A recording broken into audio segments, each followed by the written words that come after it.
Hello, hospitality lovers, and welcome to another episode of the Schillering Hub podcast talking hospitality. If you like this show, share it with your colleagues and raise awareness of this community 100% focused on the hospitality industry.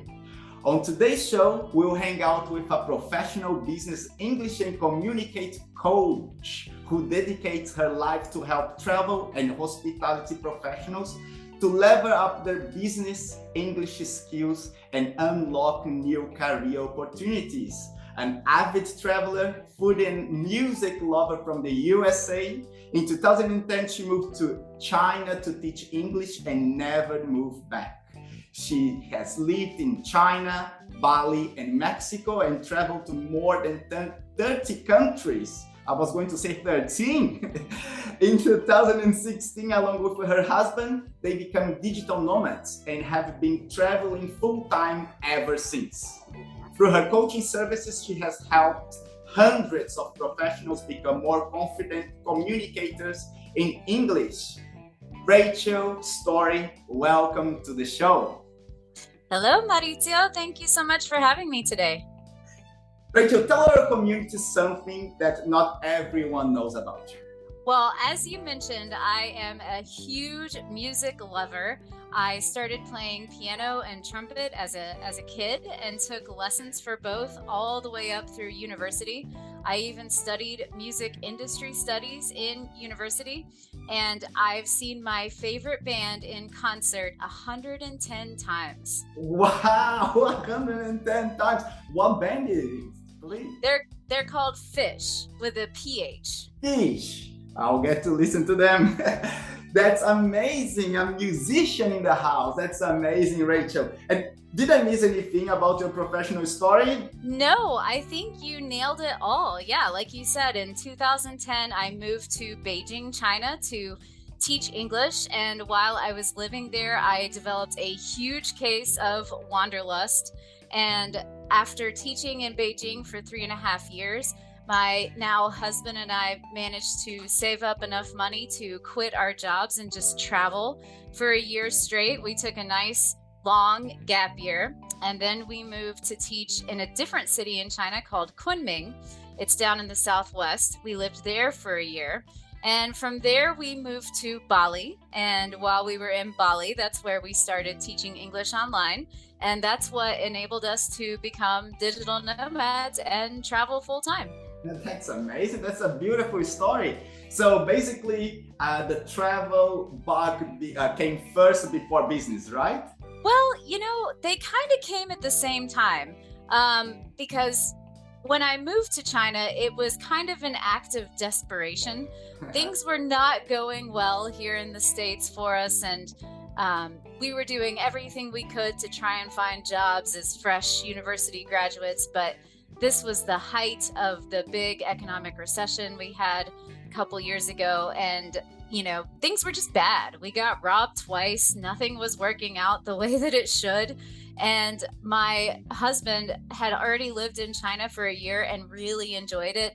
And he said, things are not going well for us here. So why don't we just move and try teaching English in China? And I said, you know what? That sounds great right now. And so that's exactly what I did. And I kind of fell in love with teaching and traveling all at the same time. That's an amazing story. Thanks for sharing that, Rachel. And with the hospitality industry, how do you help business people in the hospitality industry? What service do you cover? Well, I offer English language coaching services, but it's like higher level than just, learning vocabulary and grammar.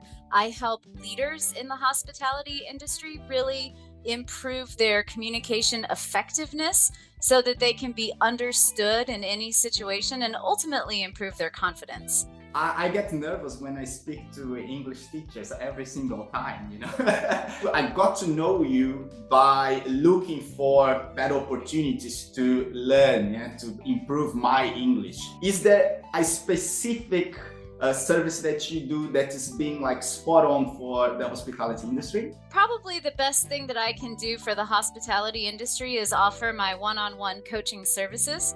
And I offer a very specialized program that is unique to each person that I work with to ensure that their actual needs are being met. I'm really curious to one day take up on your classes and really take my English to the next level. I need that. I need that. Now, just a quick question is, what's the biggest challenge that you see around with your students? The biggest challenge that I've noticed with my students and clients is their lack of confidence. And that when you are lacking in confidence with your communication abilities, then that can lead to issues with communication. It can lead to a lot of miscommunications and misunderstandings that can have a ripple effect where it can create other problems. So the biggest issue with that, with confidence, is communicating effectively in like business meetings, both virtual and in person, speaking on the phone, and then also like small talk.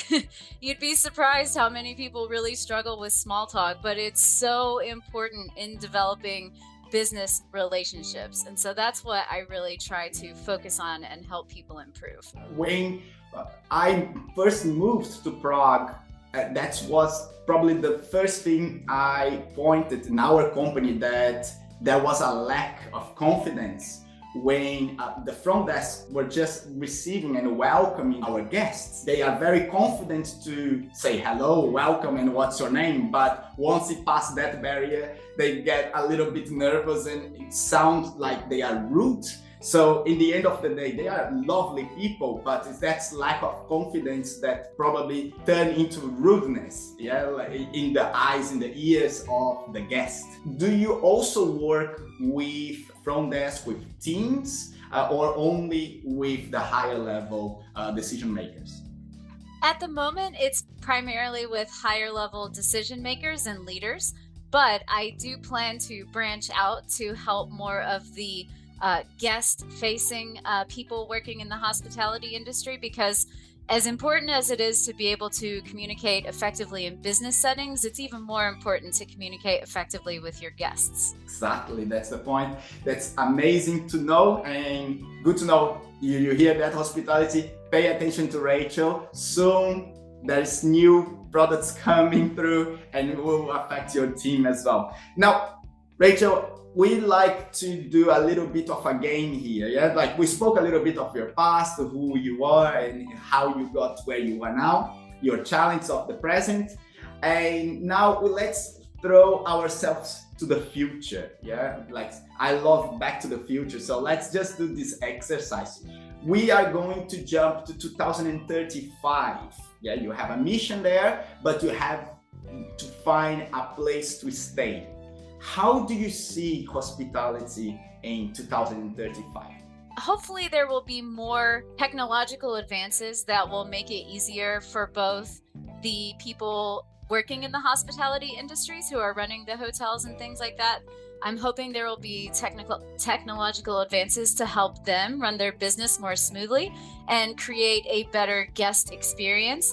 But then also I'm hoping for the same thing on the guest side. I'm hoping that technology will make it easier for travelers like me to find the exact type of accommodation that suits them best. And also, I'm really hoping that many hotels will get faster Wi-Fi networks and make them more readily available, because that is really important to digital nomads like myself. Yes, I wouldn't even think that this would be still a problem with fast Wi-Fi.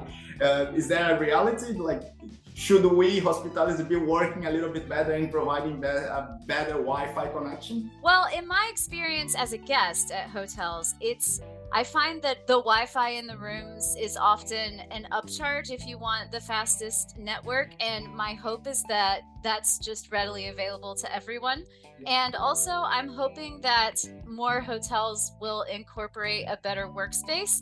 A lot of them do already have desks, but I'm just hoping that it's a little bit more comfortable, like better chairs, because And that's just one example. There are several other things that I could probably think and mention if I sat here and thought about it long enough. But having an ergonomic workspace, meaning that the whole space is comfortable, is really important for productivity. And I just hope that that's something that hoteliers take into account in the future. I hope you're listening, hoteliers. I hope you're listening, community, because ergonomic workplace. Sometimes we don't pay attention to the little details, but now talking to a digital nomad that has been traveling around 30 countries and been working, and her life depends on having a proper space with fast Wi-Fi to work and provide the best service she can.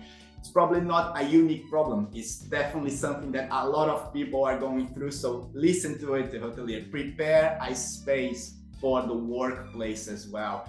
It's time for us to understand that life is changing and people are gathering work and pleasure together, and we should be preparing for this future. That's amazing, Rachel. Amazing story.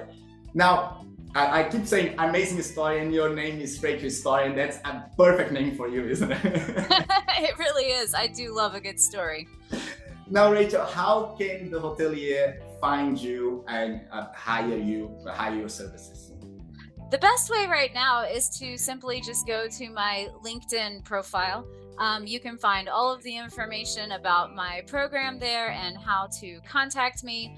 And you can also email me, rachel.l.story@gmail.com. And in the future, I will have a website at rachelstory.com. But for now, it's LinkedIn is the perfect place. LinkedIn or email, community, I'll put all the details as well here, okay? So you will be able to find Rachel. Rachel, for us, it's an amazing opportunity to talk to you and present you to our community as well. I hope that you do keep delivering this amazing service. It is important. The English is the global language, and we need to communicate well. We need to do that properly, and we need to connect with people. So thank you very much for sharing your story with us. Yes, thank you so much for having me. It was a pleasure. Thank you, Schillering. I hope to see you soon. Bye.